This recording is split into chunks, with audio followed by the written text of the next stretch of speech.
Our first speaker in this session examines how technology helps people in countries with unreliable or non-existent IDs in order to ensure their rights. Yemi Keri is the CEO of Hackabella and is one of the best-known women technology entrepreneurs in Nigeria. An angel investor, she helps other female founders start their own businesses.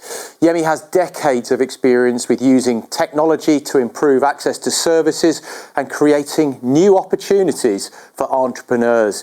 Yemi's joining us live from Lagos. Welcome, Yemi. Thank you so much for joining us. Thank you for having me.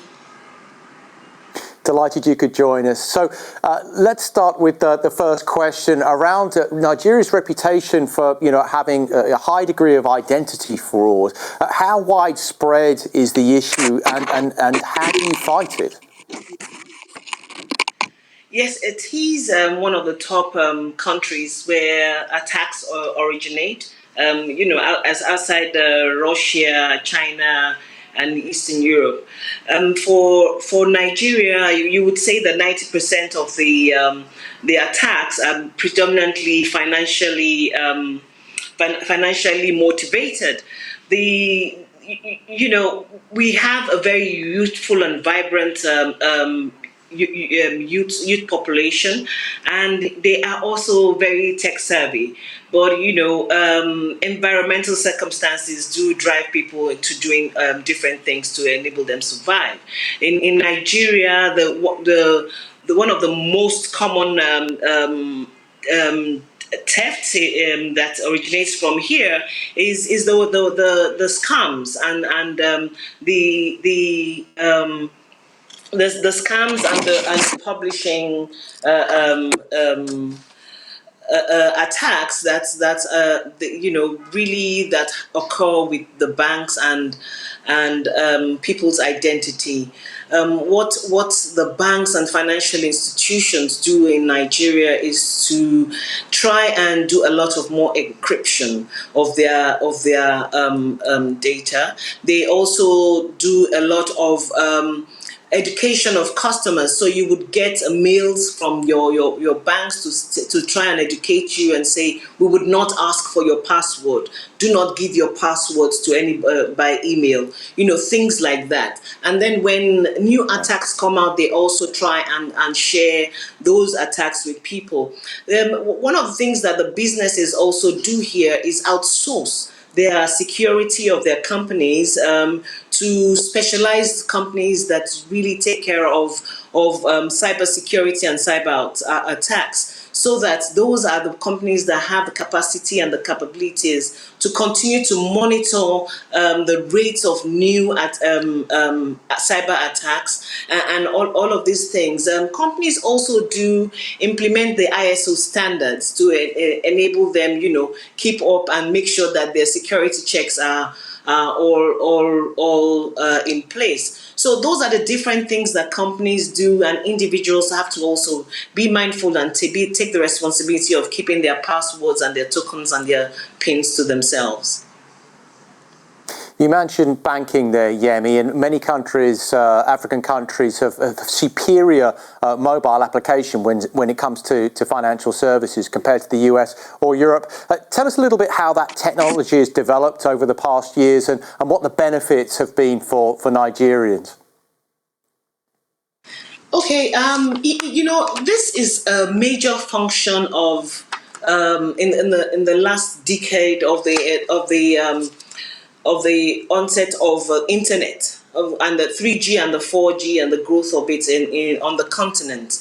You would find that, for instance, today in Nigeria we have 5 undersea international cables coming in and pulling in bandwidth, and so over the years there has been a transition in terms of technology and a lot of innovation occurring from the circumstances in which we find ourselves. I mean, you would understand that a high population of Africans are either underbanked or unbanked, and so they've been in order to try and do trading or businesses with the underbanked and unbanked, there has been quite some innovation.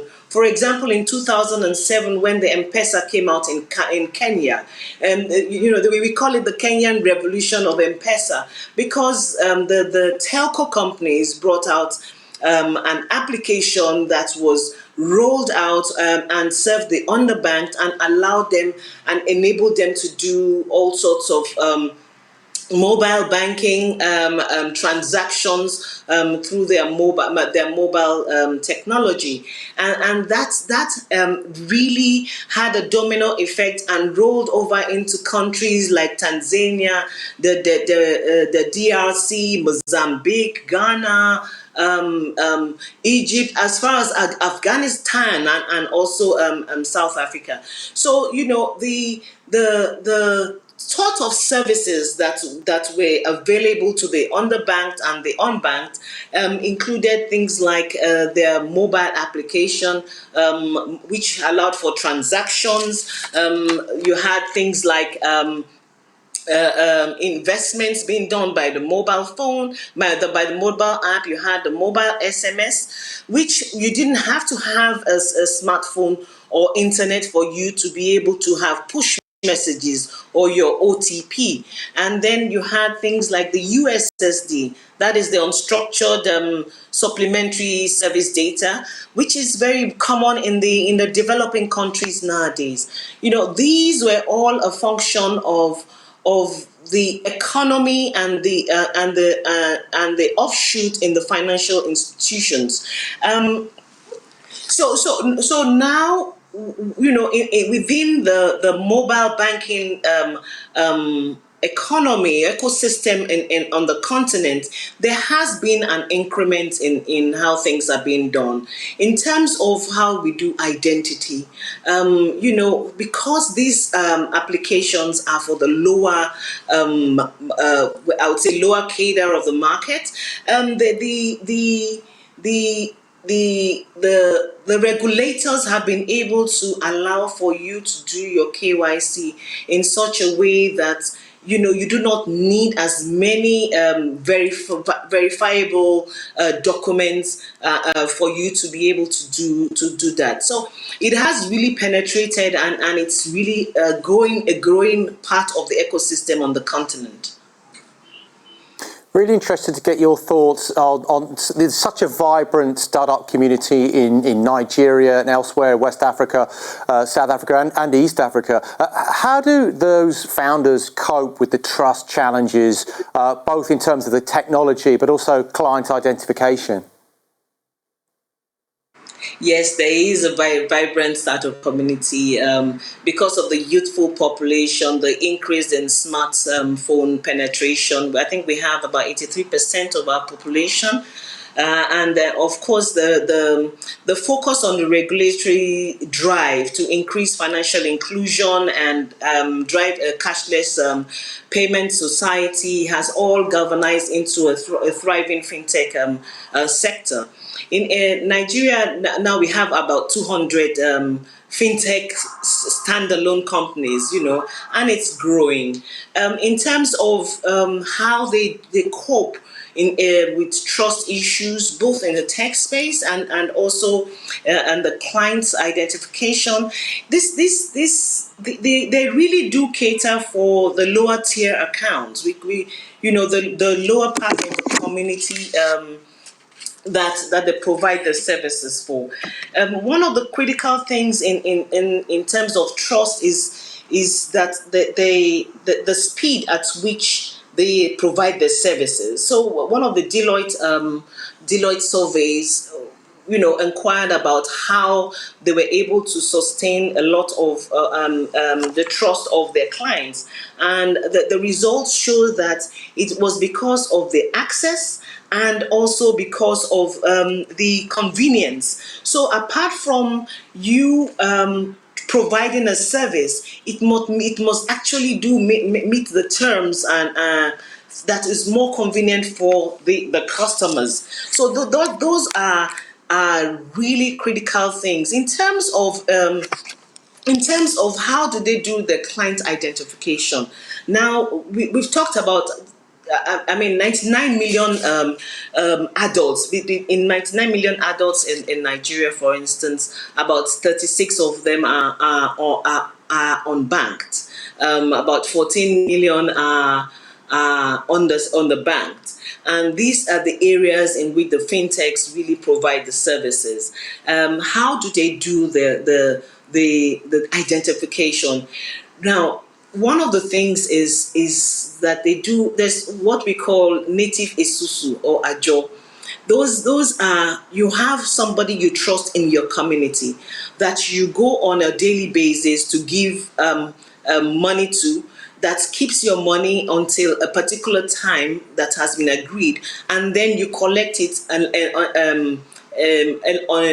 in bulk and be able to have money to use in bulk. Now those are the type of people that the fintechs go and meet and try and get the authentication of the customers from. That is one way in which it is done. Another way in which the fintechs gain the client identification is through what we have now as the BVN. So the banks did a verification exercise in Nigeria, where if you have a bank account, you must go and do your biometrics, you must go and provide all of your data, and they would give you a number. So it's called the bank verification number. And that has served us in Nigeria in terms of authenticating the person that you're doing business with.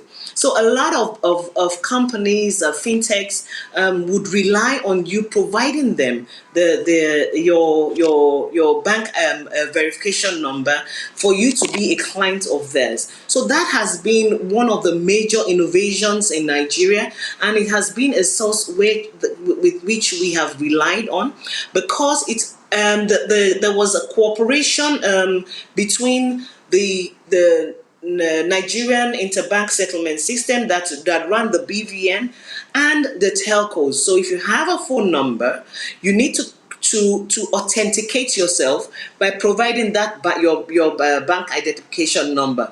So they have collaborated, and so they are streamlining the identity. So your phone and your BVN will sort of authenticate who you are as an individual. So those are the different areas in which the businesses are coping in terms of identity in Nigeria.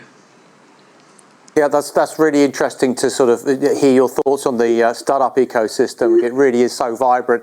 Just one kind of final question, Yemi, because we're kind of nearly out of time. Are there differences between the way that legacy businesses and governments are approaching technology? Yes, there are major. The governments are the governments really typically at the end of the day need to have a need for adopting a technology. My company really did. We used biometrics from Innovatrix to do the biometric capturing and cleansing of data and identification in one of the state governments of Nigeria. And why did we do that? The government had the need to streamline the payroll system and the human resources of because of the volume and the amount of money that they were paying in terms of payroll. The payroll expenses were high, and because of that need, they understood that they had to adopt a technology to streamline and verify who the employees are.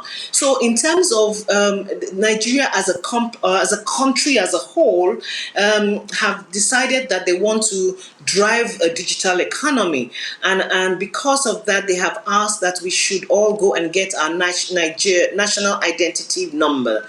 And so there has been a deliberate push for everyone to go and get their identity number, such that things like social welfare, distribution of vaccines,